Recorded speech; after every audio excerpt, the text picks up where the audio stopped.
30% discount at Stone Stopper by Moonstone TM. Find us at moonstonenutrition.com. Here Radio. Stone Stopper by Moonstone TM is a doctor-developed, science-backed kidney health solution with 30 MEq of alkali citrate to prevent kidney stones. Available in powders and capsules.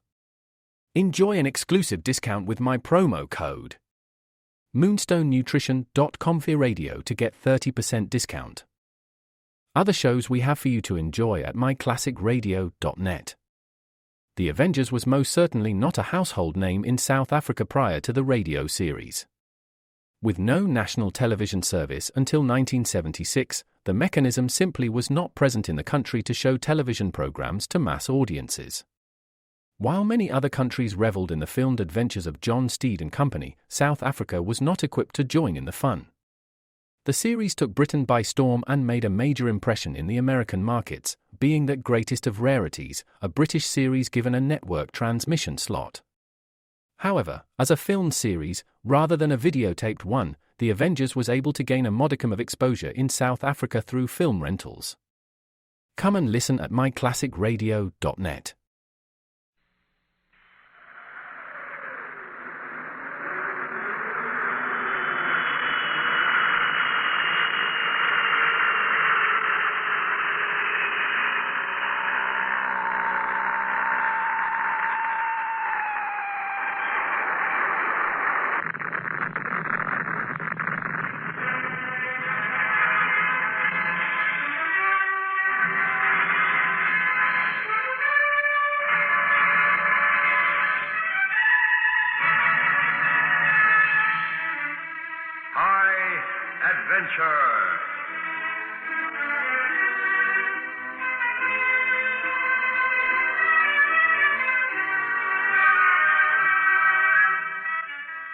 Tonight's story by Norman Partington is entitled The Magazine at Delhi.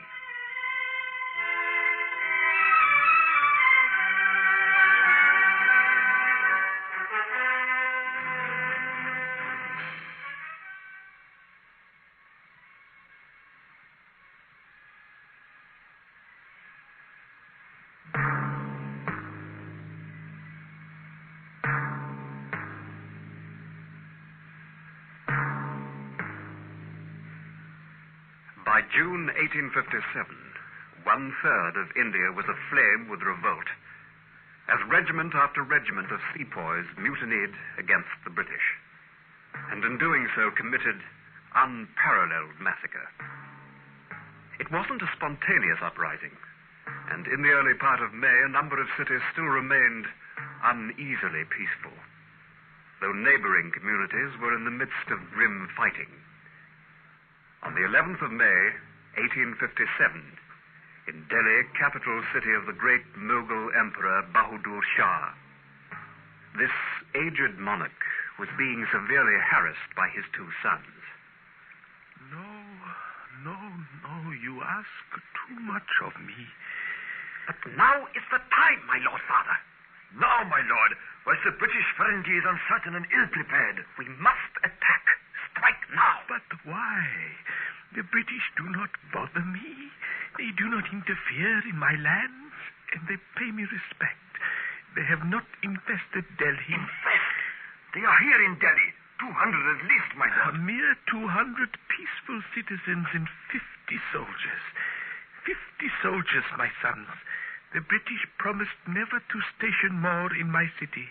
In what better moment than now? There are 4 regiments of sepoys here, all eager to revolt the instant the great Mughal commands them to do so. But the English soldier has offered me no insult. You say no insult, my father. Do they not demand of the Muslim that his lips touch pig fat? Do they not smear pig fat on the bullets they make? There can be no greater insult to one of the faithful. They explained their mistake and they offered apology. Their colonel, I forget his name, came to make amends. He explained. The British Ferengi is gifted with devious explanations. I am too old. My bones are too weary for revolt. My days of warring are long over, my sons. So, the Emperor of all India, the great Mughal king of Delhi, Bahadur Shah, descendant of Akbar the Great and of Genghis Khan, will go to his grave with the Ferengi pig fat on his lips. Bait me not too much.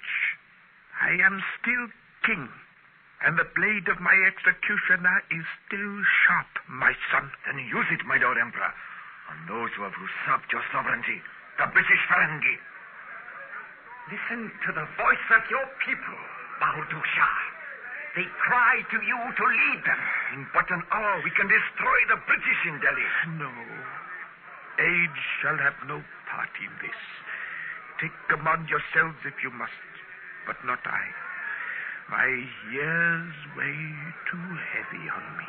This we shall gladly do. But in your name, my Lord Father, we may demand all in the name of Bahadur Shah.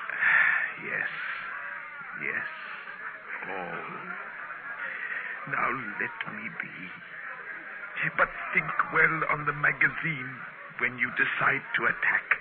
The magazine, my lord? You plan, and yet you know not what you plan. The magazine, foolish boy. The magazine near the Kashmir Gate. Did it not occur to you? Capture the magazine first, and then you will have weapons and powder enough to defeat any force sent against you. Remember, my son, attack first the magazine. And the curtain walls between the fortified bastions around Delhi were 12 feet thick, making the city confidently impregnable. But inside the fortifications, near the massive Kashmir Gate, was an open space 2 acres in extent and surrounded by a very modest wall. The brick building inside this area was the British magazine, a storehouse for gunpowder, flint, and shot. It was under the command of a Lieutenant George Willoughby, with 2 officers, 6 warrant officers, and 20 sepoys to comprise its tiny garrison. At the time of the mutiny, the only substantial strong point the British possessed near Delhi was the Flagstaff Tower just outside the walls. Here the garrison comprised 30 soldiers. I don't like it, sir. What, Forrest? That superior air of Sergeant Major Buckley. Been touching you on the raw again, Forrest? No. Awfully impertinent at times, sir. You'd think he was the sole authority in India on artillery to hear him. Well, I bet he's a bit much at times. But again, Forrest, he was serving cannon out here when the 2 of us were being served porridge by our nannies. In a way, I suppose he's a right to feel superior. Even so, that mate of his, Scully. What the devil's Scully doing up that tree? Sergeant Major Scully! Relax, Forrest. You'll be chasing a shadow soon. I sent him up there to see if we can get any signal from Flagstaff Tower. But Flagstaff's a quarter of a mile away, sir. He's got my telescope. Besides, I'd like to know what goes on outside the walls. Me too. The city's as quiet as a grave. Anyway, I put 6 lookouts on the walls. You don't really think there's going to be trouble, do you, sir? I don't know. It's just a feeling I have. Let's hope your feeling's just your bad digestion, sir. We've 472 barrels of gunpowder stacked in that building. And 700 Enfield rifles. Tempting lot, isn't it? Begging your pardon, sir. Yes, Sergeant Major Buckley. We're down to 6 feet of the ditch near the far wall. I reckon that's deep enough, sir. How wide is it? As wide as a grave, sir, and about twice the length. Nice and handy if the worst comes. That isn't funny, Buckley. Sorry, sir, but it's well to face the facts. This is a garrison post, Sergeant Major, not a funeral parlor. And don't let any of those ideas filter into the minds of the sepoys. Right, sir. They're jittery enough as it is. Lieutenant Willoughby, sir, if you please. Scully's getting bleeding excited, isn't he? Yes, what is it, Scully? Catch the telescope, sir, and have a look, see from the top of the wall. Large body of men moving towards the Kashmir Gate. Can you make him out, sir? I know those pennants. 4th Indian Cavalry. They're supposed to be stationed at Meerut. What the heck?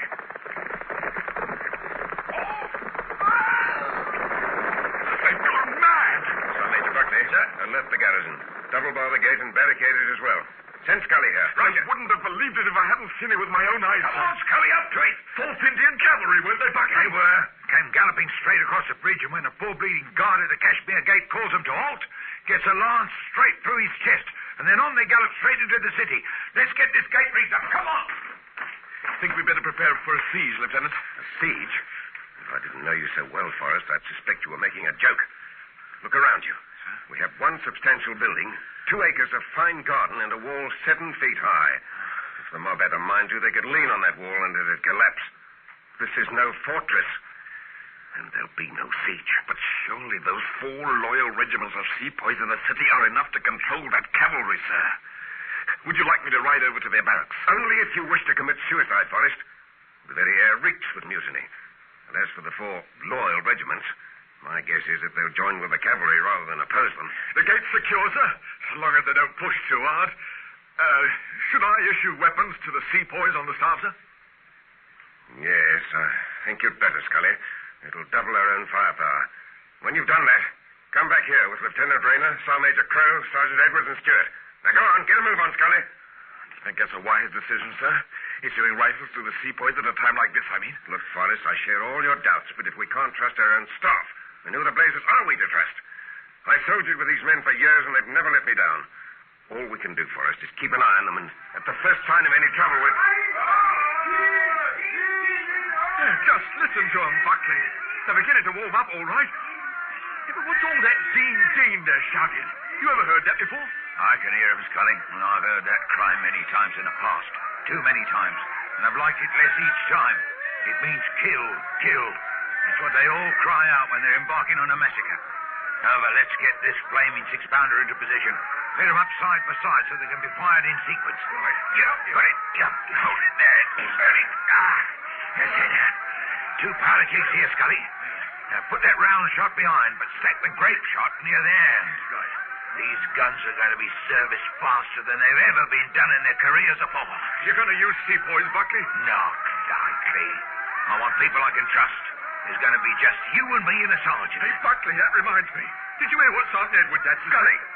What Edwards had to say was for our ears only, not to be gossiped about the magazine. And what was that, sir? It's that newfangled telegraph machine that's been installed. According to Edwards, he was there when the message came through. The whole garrison of sepoys at Meerut have mutinied. What? Close to 10,000 of them. During the night, when the garrison town was asleep, the sepoys crept from their camps in the outlying districts, broke into the military prison, and released all the convicts. Then went on the rampage. They broke into every house nearby and slaughtered the European occupants, women and children as well.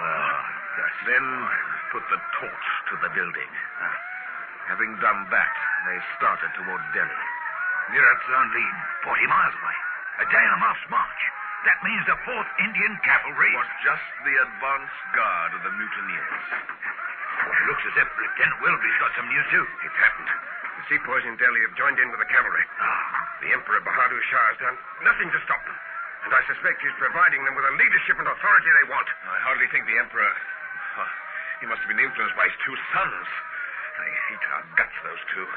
But old Bahadur Shah has always been a friend. Not any longer, it seems. There must be about 200 European people in Delhi, sir. The killing started already, Scully. I looked over the wall. Even children. They were showing them no mercy. Anyway, let's snap out of it. Buckley, those 2 6-pounders, line them up near the magazine building and aim at the gate.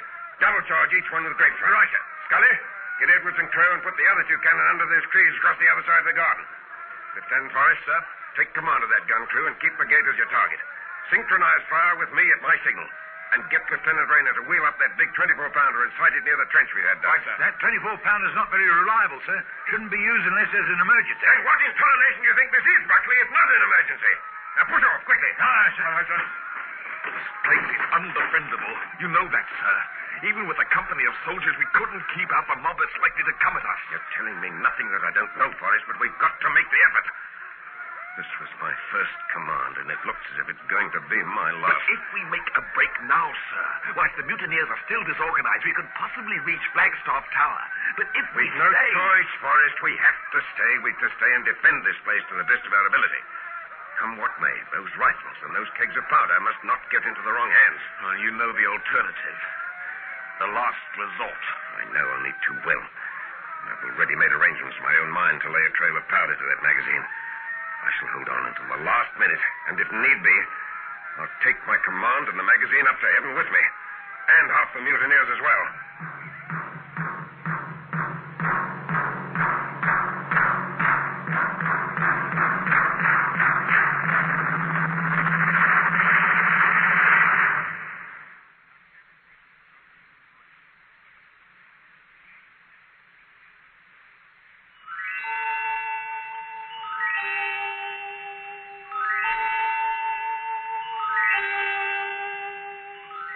There were many reasons for the mutiny of 1857, but the main one was the introduction of a new muzzle-loading rifle in which the bullet had to be bitten before insertion into the muzzle.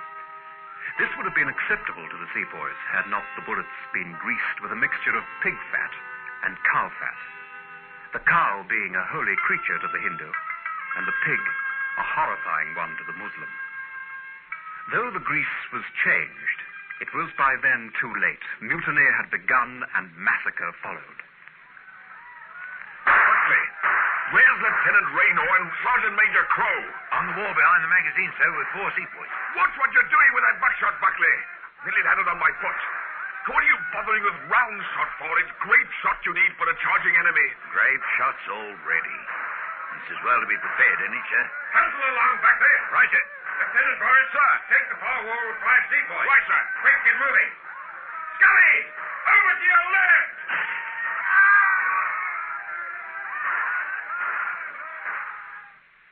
On the morning of the 11th of May, 1857, the attack against the Delhi magazine began. 8,000 armed mutineers against 9 British soldiers and 20 loyal sepoys. Sepoys? They're running. The whole running lot of them. Just be thankful for small mercies, chum. They could easily have shot at us before opening it. They're getting better, Buckley. Soon they'll be the gate. They've got a battering ram. Ready, Forrest? Battering ram? What do they need that for? One ready kicking that gate would fall in. Guns ready, sir. Buckley, ready here, sir. Alternate firing. Aim.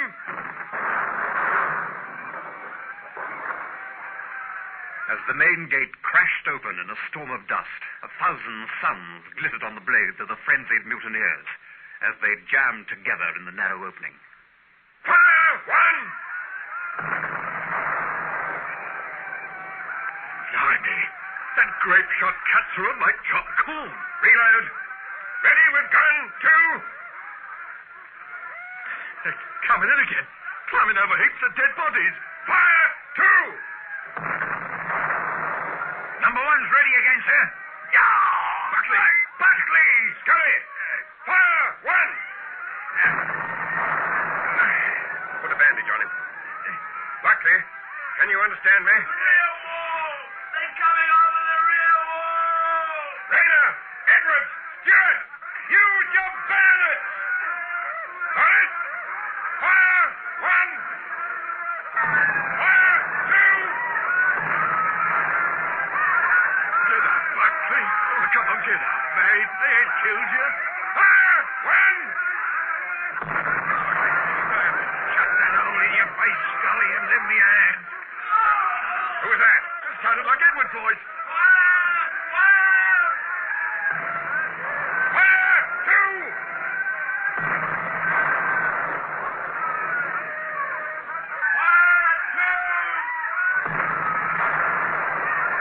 Come on, Buckley. Don't be so darn lazy. Use that ramrod as a crutch.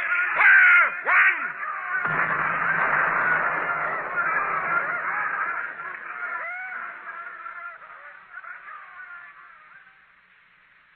The attack goes well for you, my son. Delhi is nearly cleansed of all the Ferengi English, my Lord Emperor. But at the magazine they still fight like tigers. Do they not know that they are beaten? The bodies of my soldiers lie thick on the walls. Whilst at the gate we must drag away the dead before each attack. Each time we rush, boom, and more of my men lie dead. Did I not warn you? You began this thing against my will, and you have seen but the shadow of what the consequences will be. But where is that foolhardy, impetuous brother of yours? He took his men through the streets, my lord, searching out for the Ferengi, dragging them from their fancy homes and putting them to the sword. To one such home he went. He is dead? Father, he broke open the door. The Ferengi rushed for him with sword leveled, but a spear was thrust into him. At this, his wife stooped and whipped up her husband's pistols from his belt, killed the man who held the spear, and with her second shot put a ball through my brother's mouth and out through his skull. I assure you, my father, that neither the woman nor her 2 children lived a minute longer. It is the will of Allah. Go now, my son, and leave me to my grief. Throughout the morning, and for the whole of the afternoon, in that torrid heat of summer, that handful of British soldiers fought and held off the hordes of mutineers. But the end was inevitable. That's the last of the grape shot, sir. Only a round shot now. Tell Crow to lay the powder trail. Crow's dead, sir. Half an hour ago. Edwards is gone too. Handle this gun, Buckley. I'll finish the powder trail. Scully, lead it to the trench we've dug. Start crawling for the trench, Buckley. You can't handle both cannon yourself, Lieutenant Willoughby. And you darn fool, can't run. So get moving to the trench.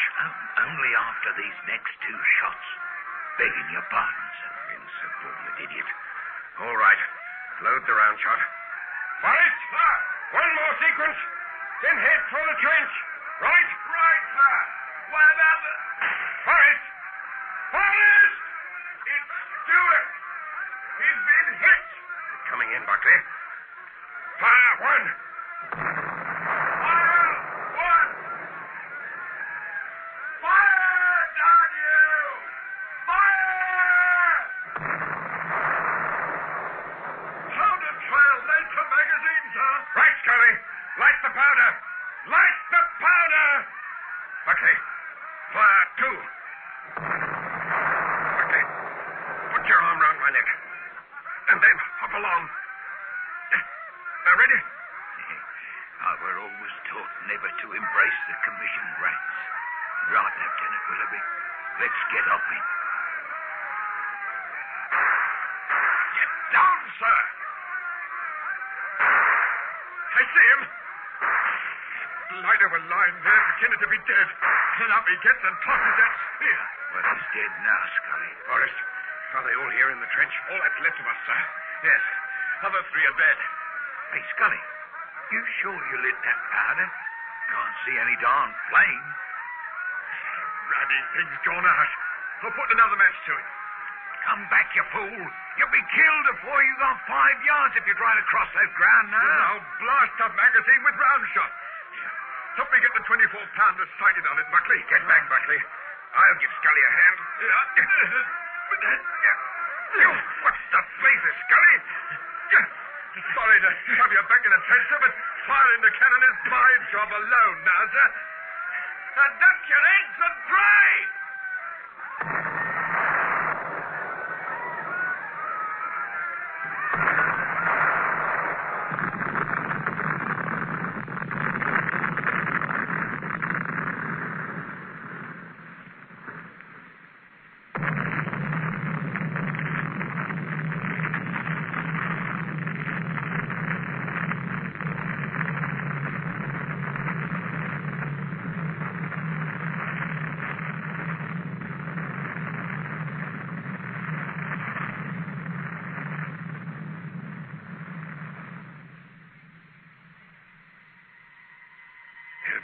Help us.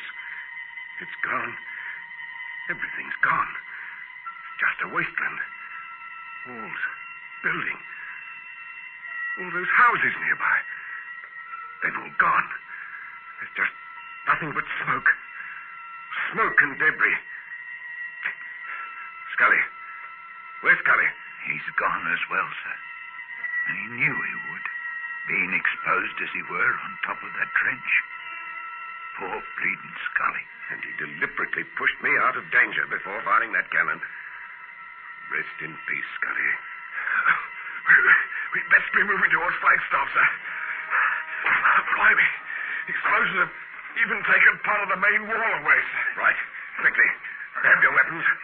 With luck, we might be able to reach Flagstaff Tower whilst the mutineers are still dazed. Come on.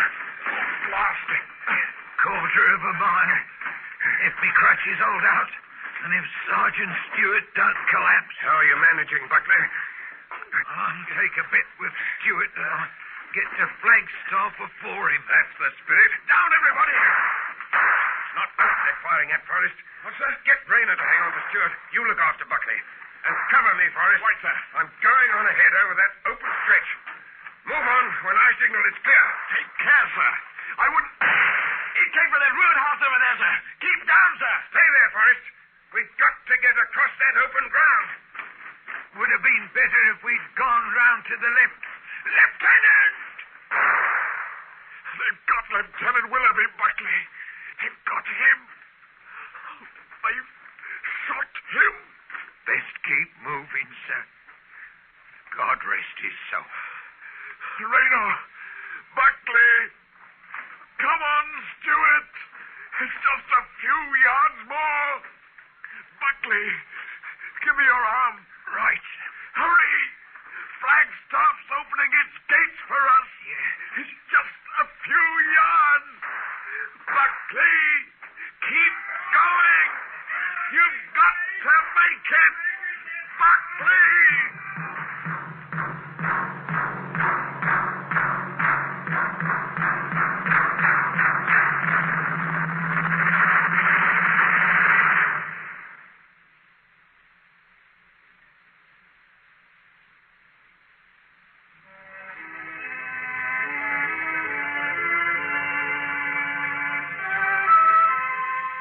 Out of the 9 soldiers who defended the Delhi magazine, 4 survived to reach the safety of Flagstaff Tower.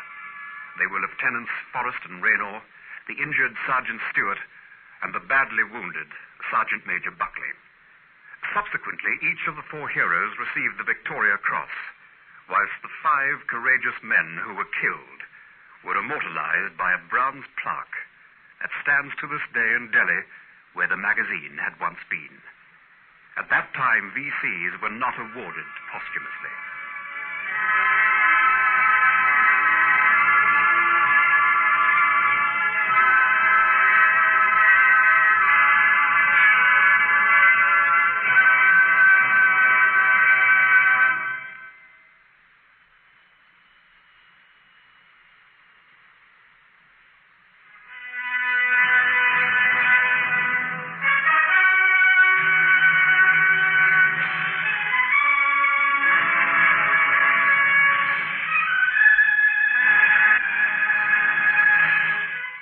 Adventure is produced by Anne Freed and directed by Henry Diffenthal.